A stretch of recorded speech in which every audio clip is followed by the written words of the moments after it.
శ్లోకంలో లీలాశుకుడు అంటాడు, ఒకానొక గోపిక చాలా జాగ్రత్తగా ఉంది, ఎప్పుడైనా కృష్ణ పరమాత్మ వచ్చి నవనీత చౌర్యం చేస్తాడేమోనని. ఆ బెంగ చేత ఆవిడ వెన్న అక్కడ పెట్టింది, ఎప్పుడైనా వచ్చేస్తాడేమో అని 10 మాటలు చూసుకుంటోంది. ఒకానొక నాడు కృష్ణ పరమాత్మ రానే వచ్చారు, వెనకాతల గోపాల బాలుని తీసుకొచ్చారు. నిశ్శబ్దంగా వెన్నకొండలున్న గదిలోకి వచ్చి, దొంగతనం చేసేటటువంటి వాడికి చాలా కౌశలం ఉండాలి.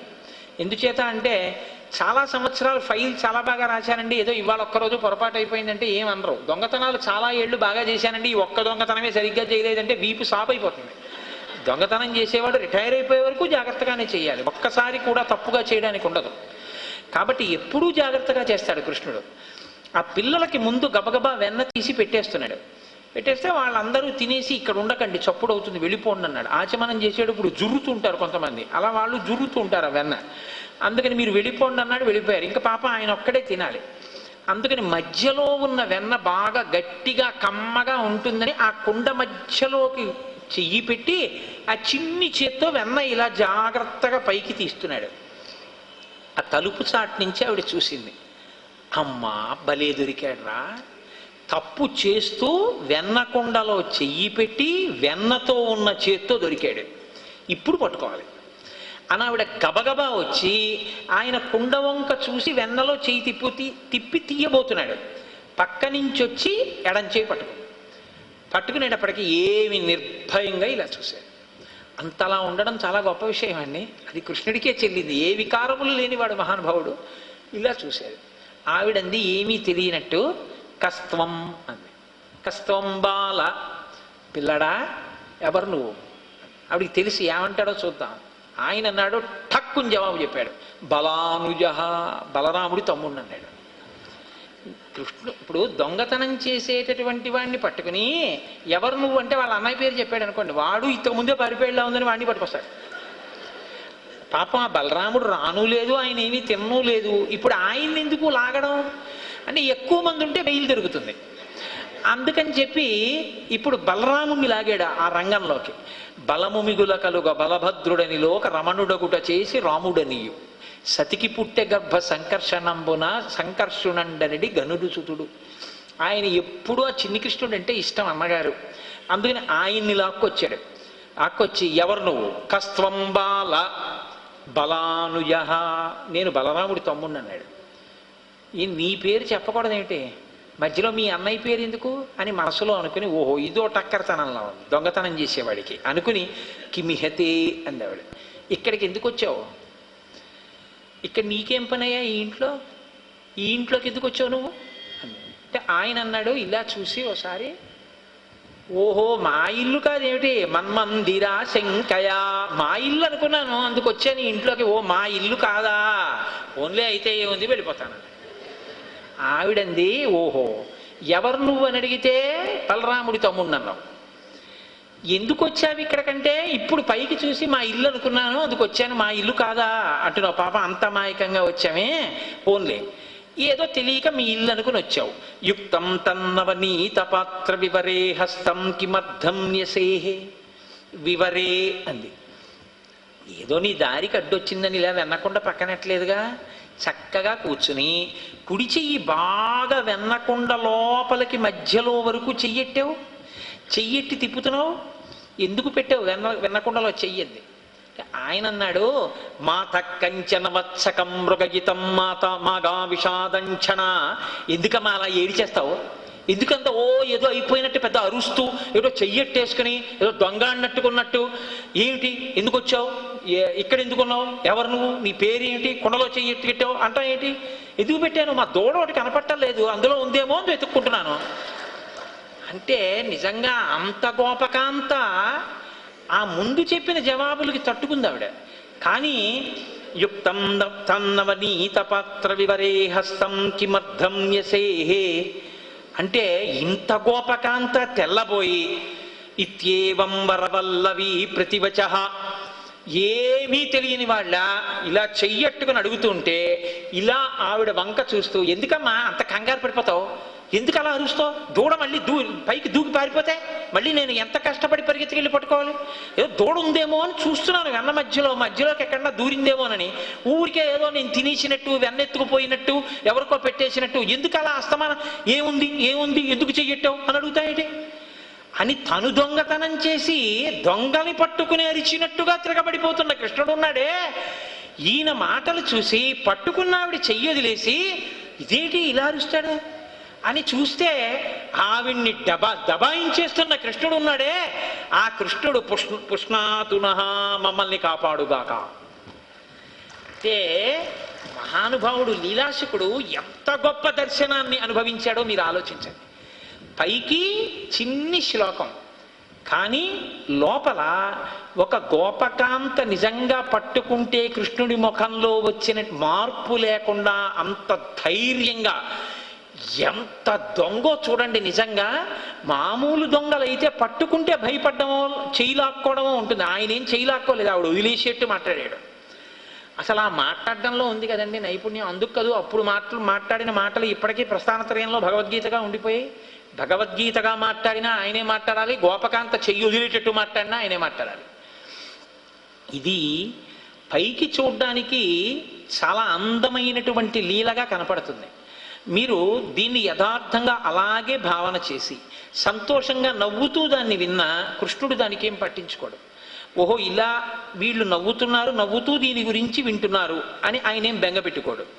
మీరు ఎలాగో అలా ఒక్కసారి కృష్ణుడి గురించి వినడం, నేను ఇప్పుడు చెప్తున్నప్పుడు మీ మనస్సుల్లో చాలా మంది అలా గోపకాంత రావడం, కృష్ణుడి చెయ్యి పట్టుకోవడం, ఆయన వెన్న తిప్పుతూ ఉండడం, అలా తలెత్తి నేను బలరాముడి తమ్ముడినండం, ఇవన్నీ మీరు ఆలోచించి మీ మనస్సు దానిలో లయమై ఉండకపోతే మీరు ఎందుకు నవ్వి ఉంటారు? మీరు నవ్వారు అంటే మీ మనస్సు యొక్క ప్రతిస్పందన నవ్వుగా వచ్చింది. మీ మనస్సు ప్రతిస్పందించింది అంటే మీ మనస్సు ఆ సన్నివేశాన్ని అనుభవించింది. మీ మనస్సు అనుభవించింది అంటే మీ మనస్సు మీదకి కృష్ణుడి యొక్క ప్రవేశం జరిగింది. కృష్ణుడు ఒక్కసారి వచ్చి వెళ్ళాడు అంటే కరిగించిన లక్క మీద పూత ఒక మూసపడినట్టుగా మీ మనస్సు మీద ఈ క్షణంలోనే చిన్ని కృష్ణుడి యొక్క పాదముల ముద్రలు పడ్డాయి. ఎప్పుడైతే మీ మనస్సు మీద కృష్ణుడి యొక్క పాదముల ముద్రలు పడ్డాయో ఆ క్షణంలోనే మీకు కొన్ని కోట్ల జన్మల పాపములు నశించిపోయాయి. ఇప్పుడు మీ ఖాతాలో పాపం లేదు, బయటికి వెళ్ళి చేస్తే నా పూచి కాదు, ఇప్పటికి లేదని చెప్పడానికి నాకేమీ అనుమానం లేదు. కాబట్టి ఇప్పటికిప్పుడు గంగానది స్నానం చేయించడమైనా కష్టమేమో, కానీ అమృతత్వం వైపుకి తీసుకెళ్ళడానికి కృష్ణకర్ణామృతం కన్నా ఓషధి లోకంలో ఉంటుందా? శంకరాచార్యులు వారంతటి వారు గళంతీ శంభోత్పచ్చరిత సరిత కిల్బిషరజో దళంతీ ధీకుల్యా సరణిషు పతంతీ విజయతాం దిశంతీ సంసార భ్రమణ పరితాపోపశమనం వసంతీ మచ్చేతో హృదవి శివానంద లహరి అంటారు. ఈ చెవులలోంచి ప్రవహించి లోపలికి వెళ్ళేటటువంటి శివానంద లహరి అనేక జన్మ పరంపరల్లో పుట్టడం చావడం అనేటటువంటి సంసార తాపము నుంచి నన్ను పైకెత్తి నాకు చల్లటి స్థితిని కృపచేయుగాక అంటారు.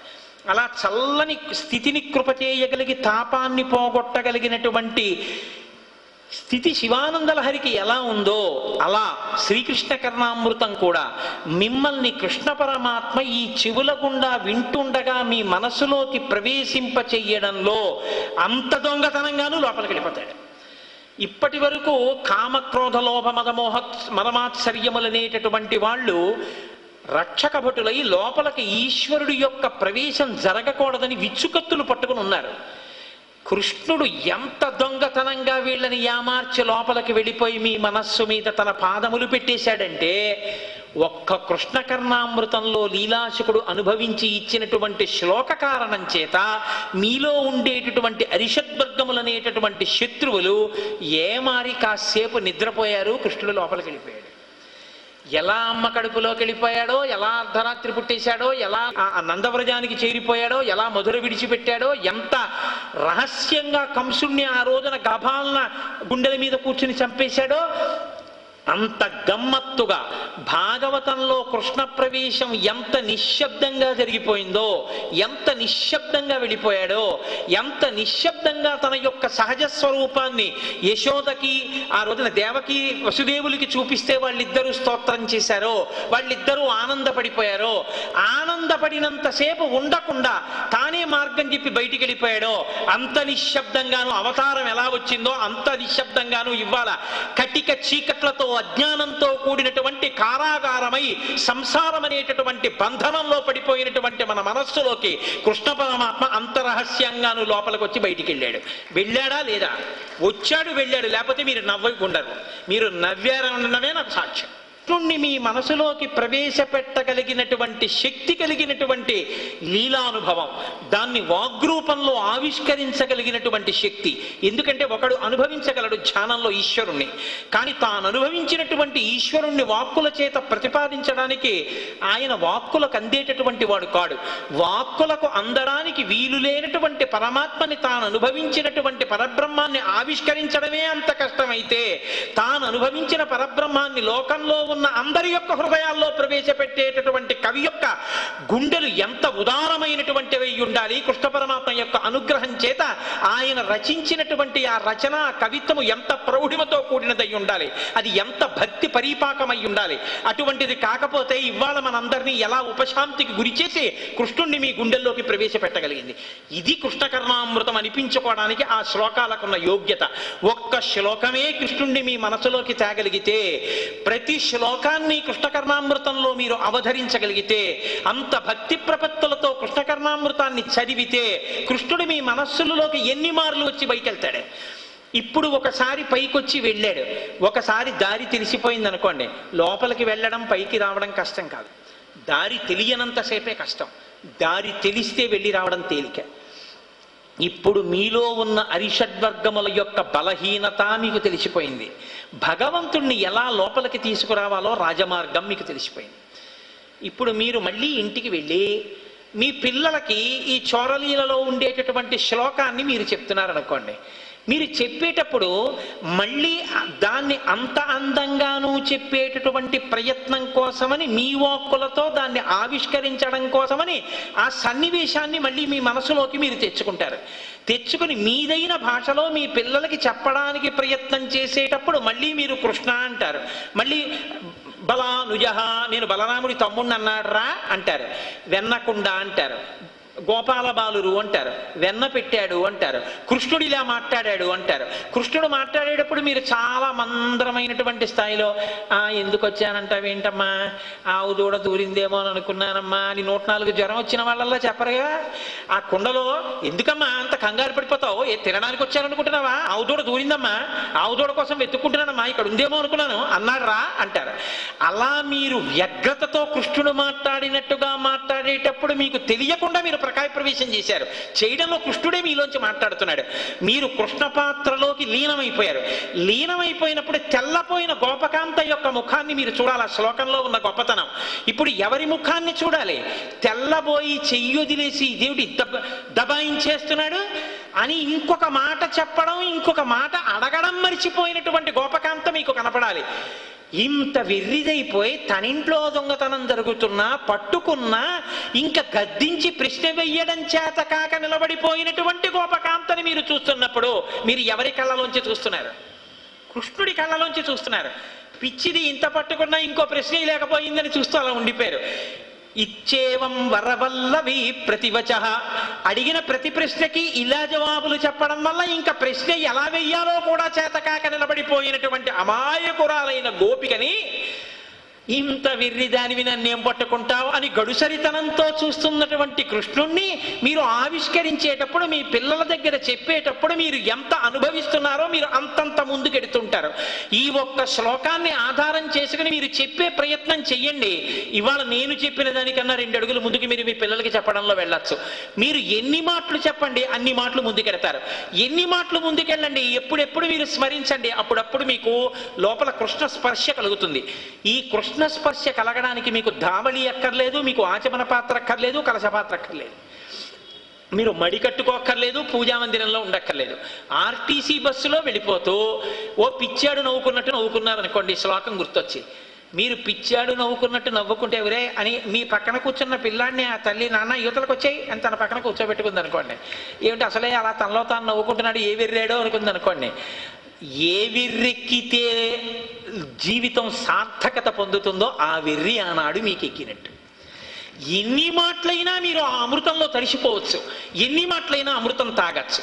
ఒకసారి అమృతాన్ని ఎలా తాగాలో చెప్పి మీకు అమృతం ఇచ్చేసిన తర్వాత ఇంకా తాగడం మీ వంతు తప్ప అది దగ్గుమందు కాదు, 3 పూట్ల 2 చెంచాలే వేసుకోమని చెప్పడానికి.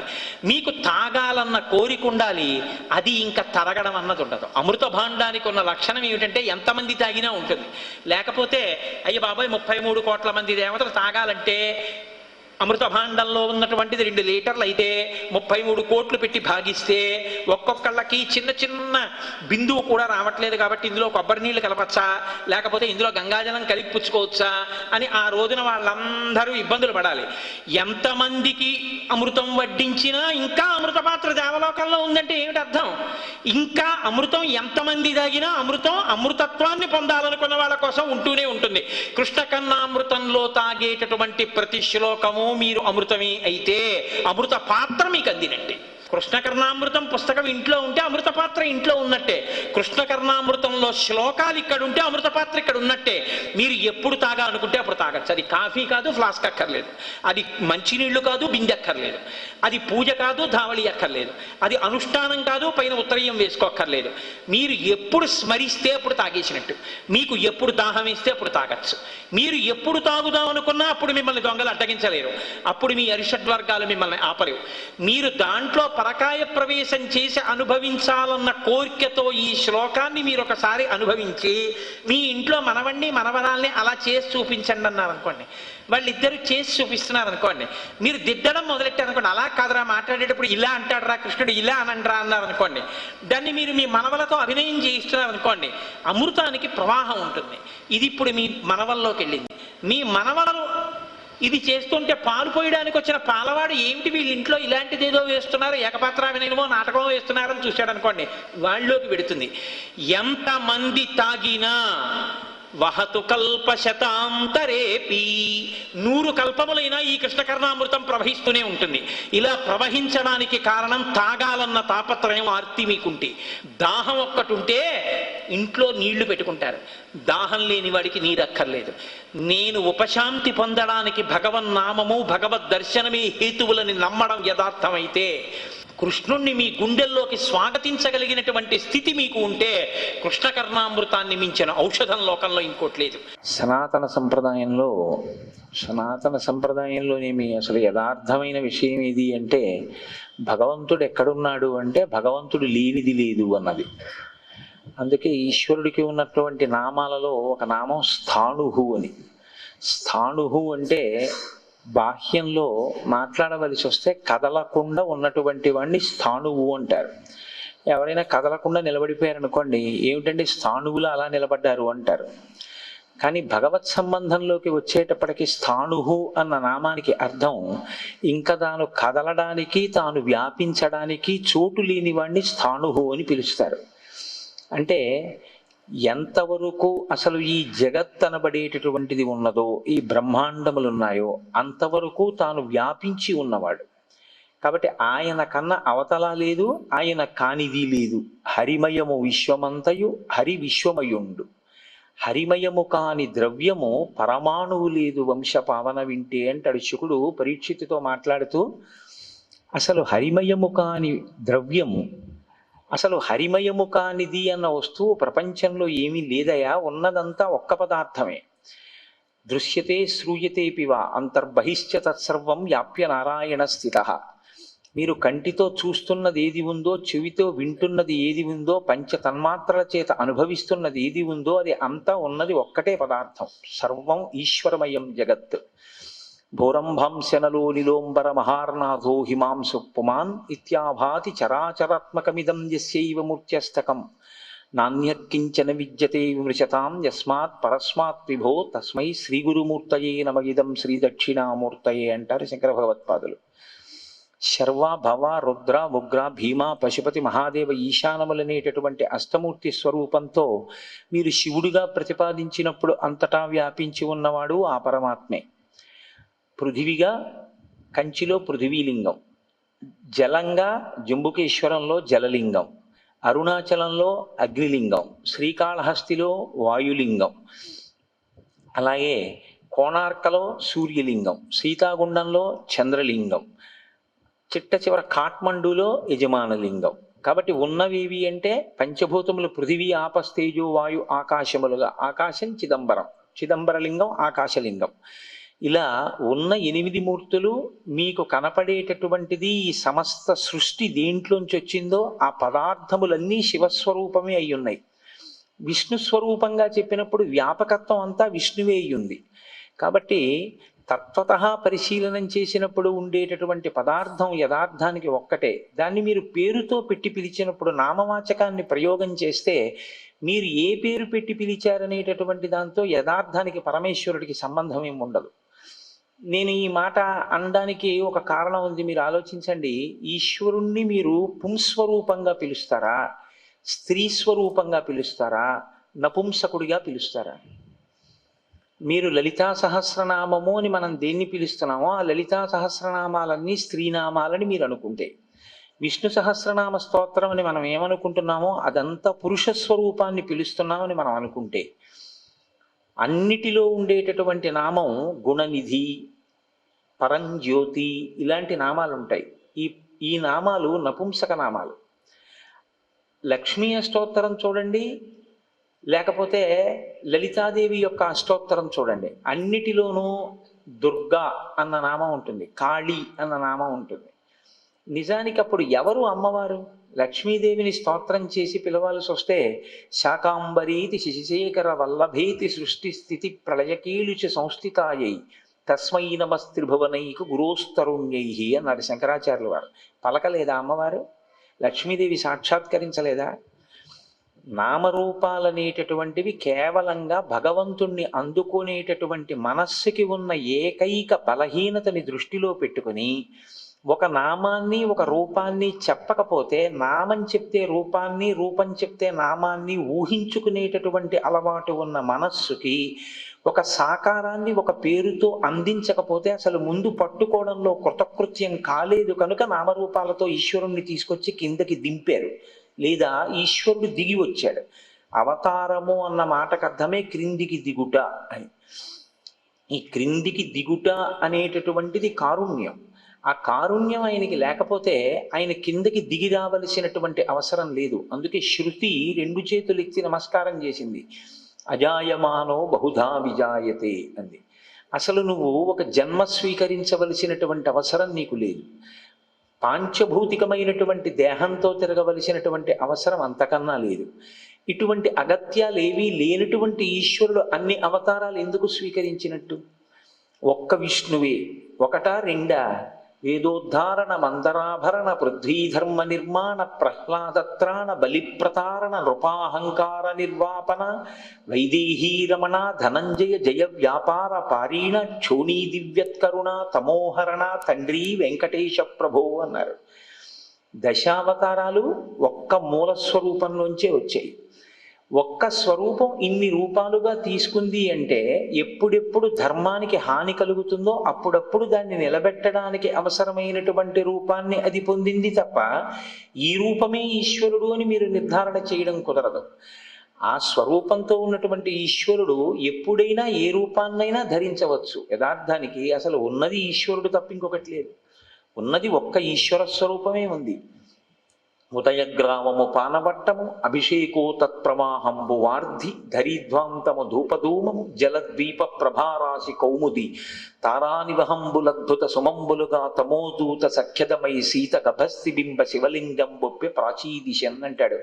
దూర్జటి కాళహస్తీశ్వర మహాత్యం చేస్తూ నాకు అసలు ఈ బ్రహ్మాండం ఏం కనపట్టలేదు, నాకు ఇదంతా కలిపి ఒక శివలింగ స్వరూపంగా కనపడుతోంది అన్నాడు. అలాగే ఇందుకలడందులేడని సందేహము వలదు చక్రి సర్వోపగతుండు ఎందెందు వెదకి చూచిన అందందే కలడు దానవగ్రణి వింటే అన్నాడు ప్రహ్లాదుడు.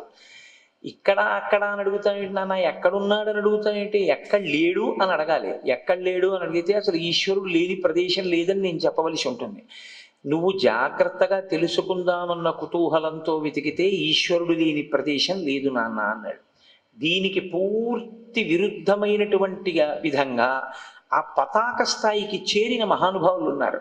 వాళ్ళకి అసలు ఈశ్వర పూజ చేయడం కూడా మాకు చేత కాదు, అవసరం పోమన్నారు వాళ్ళు. వాళ్ళు ఈశ్వరుడి దగ్గరికే వెళ్ళి పూజ కోసం కూర్చుని, మనమైతే చాలా సంతోషంగా పూజ చేసేస్తాం. వాళ్ళన్నారు, షోడశ కళానిధికి షోడశోపచారములు జాడతోడ నిచ్చలును సమర్పయామి. అంతటా పరివ్యాప్తమైపోయినటువంటి పరమేశ్వరుడికి ఆవాహన ఏమిటి ఇంకా కొత్తగా? అంత ఇక్కడ లేని కోటేశ్వరరావు గారు ఎక్కడో ఉంటే అక్కడ కూర్చున్న కోటేశ్వరరావు గారు ఇక్కడ లేకపోతే అక్కడున్న కోటేశ్వరరావుని ఇక్కడికి పిలవాలి. అంతటా నిండిపోయినటువంటి విష్ణువుకి పిలుపు ఏమిటి, ఇంకా ఆవాహన ఏమిటి? నేను ఇంకా ఆవాహన ఏం చేయను? సూర్య చంద్రౌచ నేత్రే కర్ణావాసా శిరోద్యౌహు ముఖమపి దహనో యస్య వాస్తేయమబ్ధిహి అని కీర్తింపబడిన వాడికి నేను దీపం ఏం పెట్టను? కాబట్టి నా వల్ల కాదన్నాడు. వస్త్రోద్ధూత విధౌ సహస్రకరత పుష్పార్చని విష్ణుత అన్నారు శంకరాచార్యులు వారి శివానంద లహరిలో. నేను నీకు సేవ ఎక్కడ చేయగలనయ్యా ఈశ్వర? నీకు నేను కానీ గంధం ఇవ్వాలి అంటే నాకు వాయుతత్వం రావాలి. అంతటా నేను కానీ వాయువులా తిరగగలిగితే నీకు నేను రాయగలనేమో. ఎందుకంటే సద్యోజాత అఘోర తత్పురుష వామదేవ ఈశానములన్న 5 ముఖాలతో నువ్వు ఈ బ్రహ్మాండం అంతా నిలబడిపోయావన్నారు. అసలు అర్థమైనటువంటి వాళ్ళకి ఏ గొడవ లేదు. వాళ్ళు అంతటా ఈశ్వరుడు ఉన్నాడని రమించిపోయి వాళ్ళ పూజ కూడా ఆగిపోయి ఆనందాన్ని అనుభవించారు. శ్రీ ఉమామహేశ్వర పరబ్రహ్మార్పణమస్తు. స్వస్తి.